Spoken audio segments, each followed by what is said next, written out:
finally here, the match of the century. Commander back up on his wheels again. It's gonna find us now, the ball that aim of this is ahead.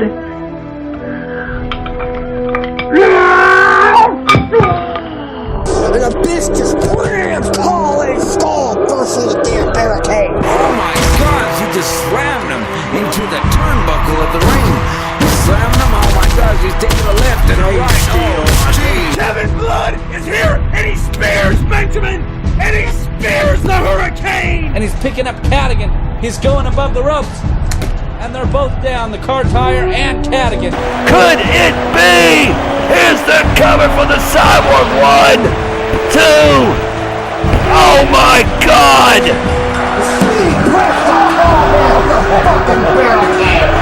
Blanca's throwing the huge champion into the ring. Oh, that's it. It's over. Done. Blanca's champion. Ultra Dragon! Oh, I thought he had it. I thought he was going home. Ultron in there breaking him up. Ultron going for the cover.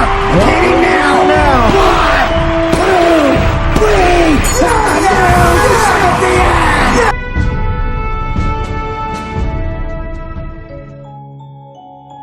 So I would say it was, mid-1999, and my cousin Casey Allen and I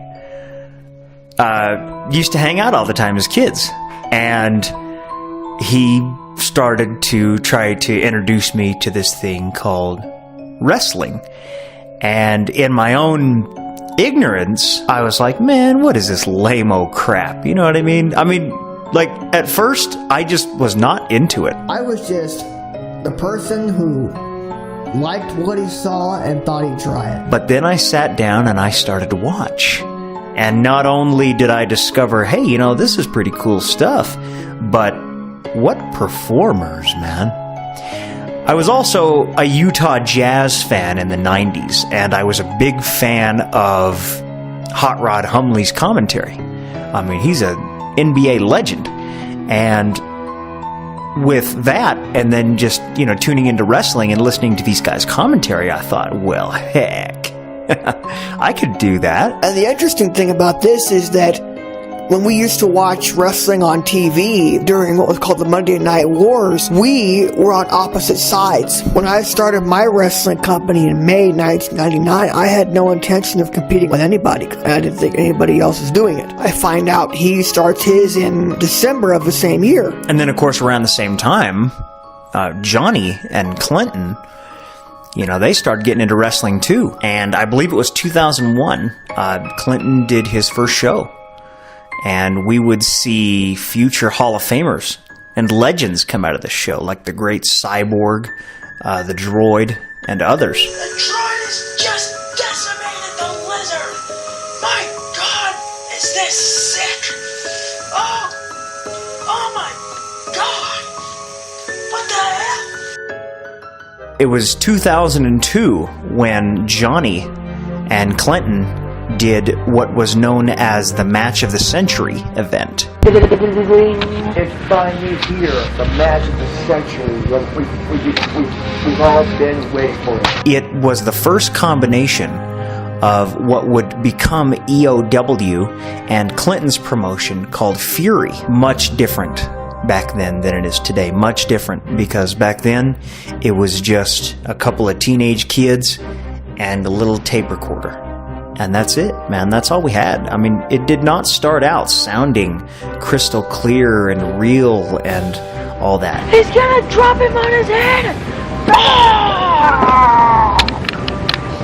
1, 2, 3! No, Clint. This match is going to go on for a long time. You know why? Why? Cyborg just got double body slammed. Oh. I was talking to Johnny in 2005, and I asked him what he was listening to. We was talking on the phone. I asked him, I says, what do you got playing in the background, Johnny? He says, I'm just listening to a match I did. And I says, wait a minute. You record your shows? Because when Brad and I started in the early 2000s, Brad and I didn't tape our stuff. Brad and I did not record our stuff, which is a shame because we put out some good content. And Johnny, he says, you don't record your shows? And I says, no. And he says, Casey, you need to start. I was watching a wrestling show that I just made, and he asked me what it was. I said, well, you know I do wrestling shows. I record them. He told me he never did. I said, well, why don't you? Do you not have the recording equipment to do it, or what? And the more I showed of him my footage, I think the more he got interested in the recording of it. And now Commander Rod is going for the cover. 1, 2, 3. Ding, ding, ding. And mercifully, this is over. Here's your winner, Commando Boy. Oh my God, what you gonna do now? December 14th, 2005. That was what would become WOW. That was when we started. That was when we took off. Within our first 8 months of being around as a product, we innovated, we made it sound live, and within 2 years, we had musics. I had the privilege of seeing a lot of great moments and just incredible storylines that were being told over the years. I had the privilege of seeing the WW-EOW war, which went on all of 2008 practically. Well, most of the summer at least, but it was just compelling. I sat and watched it going, man, these guys are just not playing around here. I'm going to be honest with you, it was terrifying. I thought, oh God. Because if anybody was going to fuck it up, I thought for sure it was going to be me. Scoffield told stories with his men. I sent mine to a Pier 6 brawl. I think the only way that war could have been successful was it was in the right person's hands. It was in the hands that knew how to do it right. And knew how not to be selfish. It got real. It got real. John and I wanted to be the best at what we did. We wanted to kick butt. We wanted to go in there and say, hey, you know what? I'm better than you, and I'm going to show you how. You know, Johnny started a series called Best Moments in early 2006, which was our scoring board, so to speak. It was to track the ratings and who won the ratings for that time. From December of 05 to August of 09, the WOW product, my product, beat EOW, John's product, 54 months straight. WOW absolutely dominated.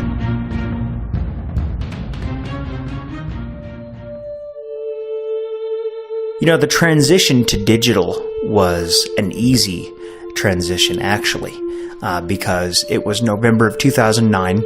Clinton and Johnny and I sat down and we started talking this out because you couldn't find cassette tapes anymore. It was getting to where we couldn't find them. We didn't want to tape over our old footage, and so we sat down and we brainstormed, and it was actually Clinton and my idea. We sat down and said, we've got to change this. We've got to take this product in a different direction, because if we don't, it's not going to last. It's not going to make it. I didn't even understand it. It went well over my head. I thought, okay, yeah, you can do what you want, but I'm going to stay different and stay on tapes. You know, going digital also brought us many other opportunities as well. We were able to use the Dropbox client.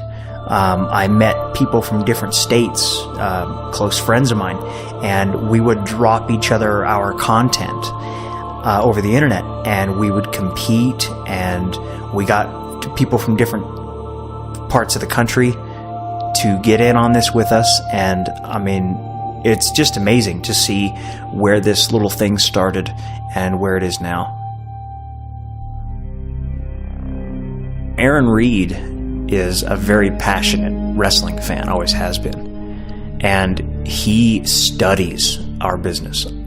There is not a single segment of anybody's product that he has not seen, that he has not studied. Aaron is definitely a student of the game, as we say. I got a Skype call from a friend of mine, and he had a kid named Casey Schofield who was an avid wrestling fan. Had been for years, and after getting to know the guy one-on-one, I found out about his promotion, which was called World of Wrestling, and he had done so much from what he had told me. Tony Gebhard and Blake and James, you know, they had short stints in our business, but I'll tell you what, man, you couldn't get any more passionate. James, with his love of the superhero world, he came in and he just changed the game completely. Well, you know, I had lots of conversations with you and Johnny, you know, and you and Johnny would start going off about your wrestling leagues, you know. The guys would be like, oh yeah, EOW's gonna kick WOW's ass, and well, you know, I'd kind of be the odd man out in that conversation, you know, and I just kind of, alright, well, kind of try to, I guess, tune it out, but at the same time, it was kind of interesting too, and I'm like, hey, well, I want a piece of that, you know, so, well, that's when I got the idea, hey, I should start my own wrestling league. I thought of an idea,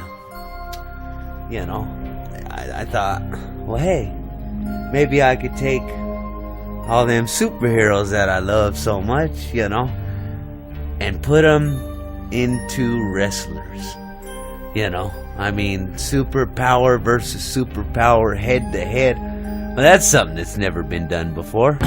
Where'd he go? Oh my God, he's jumping from the ceiling. Oh my God, with the arrow right to the spine of Deathstroke. Oh my gosh, his ass. Oh, Deathstroke's on the ground. And Tony Gebhard, not only did he have a big influence musically in our product, but for a short stint when he had his own wrestling show, he came in and he dominated, man. He kicked ass. Ladies and gentlemen, I am Tony Gebhard ringside with Billy Jones and Casey Scoffield for GMW Wrestling. We had gone digital. We had incorporated audio editing software into our product, which made it sound all that much more real. But I wanted to go a step further. I wanted to incorporate social media into our platform. I discovered the Verail app, which introduced me to an entirely new community of people who wanted to be involved with this. You know, getting people like Miles and Key Baby, Nico, and so many others involved. It changed this product. It changed what we did and took it in a whole new direction. Where you gals dance around in that micro machine little box over there, knocking each other over the top rope. That's real cute. And ladies and gentlemen, this is TTB, Ticking Time Bomb, making his WOW debut. Who is it? And this is D. Miles, making his WOW in-ring debut. And you didn't get a bad number either there, kid. Entrant number 16, Miles in there. Oh, his right hand's on Ultron. Key Baby and Naughty Kimmy made headlines. That had a social media following. It was amazing. And I looked over at Johnny and I said, we've done it, buddy. We've done it. This bitch been wrestling since 2007 and has yet to win a match, and she really thinks she gonna beat me. After this match, that bitch will be history. I think Naughty Kimmy stomp a mud hole in Key Baby and then put on some 9-inch stiletto heels and walk it dry. Guarantee this is gonna be a good match. Man, Key Baby gonna mop the floor up with Naughty Kimmy. Man, did you hear the song playing in the background? Key Baby got this. Hell yeah, Casey, bring it on, brother. I'd love to see Naughty Kimmy get her ass kicked. That'd be fun. I got Key winning, but I got it being close. I got the fight going 12 rounds. You know what I'm saying? Judge's decision, last second, Key winning by a point or two. But I definitely got Key winning. I will watch that shit. Hell yeah, though. Wrestling Messing. Key Baby and Naughty Kimmy. John, you and Clinton get to be here with us to call this historic, once-in-a-lifetime confrontation inspired by social media on Verail. We are finally going to get to see two different worlds collide, John. And Kim is running! Kim is running! And T is after her! T is after her! And T right in Timmy's face into the barricade! And T is beating the hell out of Naughty Timmy on the outside! By the time I meet this bitch next year in July, I want this bitch to know she has nowhere to brand. You have nobody to come and back you up no more. I done beat everybody's ass. To stand next to your best friend, Clinton Waterbury, and enshrine him into the Hall of Fame was a magical night. Because the man was innovative. He brought in concepts to the business that had never been seen before. We saw some of the greatest things ever seen. Clinton always brought the best to whatever he did. And when he got the concept steel ring, the rest is history. And ladies and gentlemen, let's bring him out right now. Our next inductee into the class of 2012 Hall of Fame, Mr. Clinton Wayne Waterbury. You know, it's been a hell of a ride, guys. And let me tell you something. I enjoyed the hell out of the fun we've had. John, Casey, Blake, I'm looking forward to a hell of a lot more parties with you. I really appreciate this award. Thank you, guys.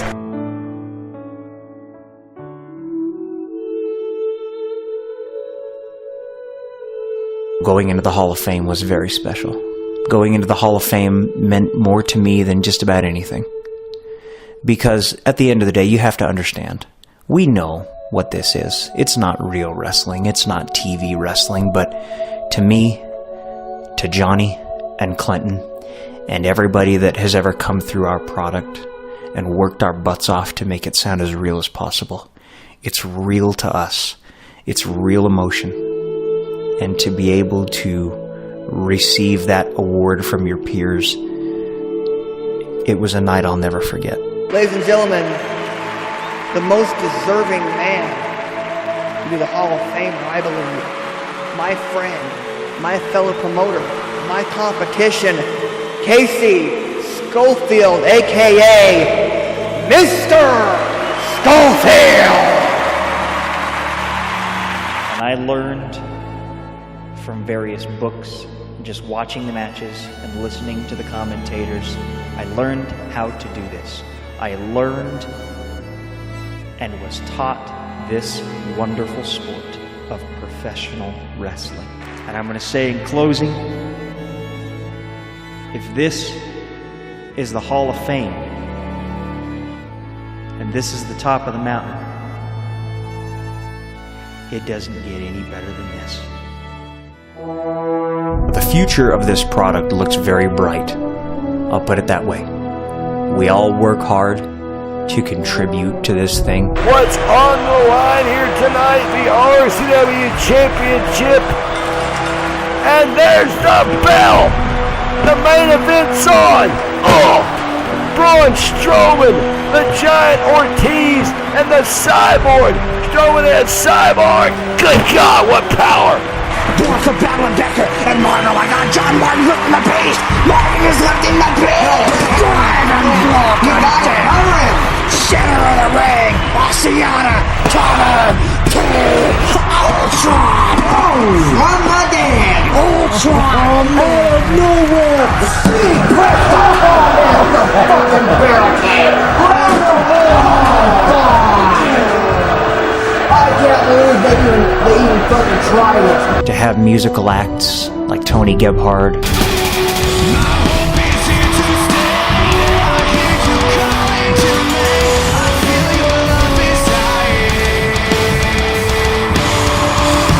A Lost Asylum,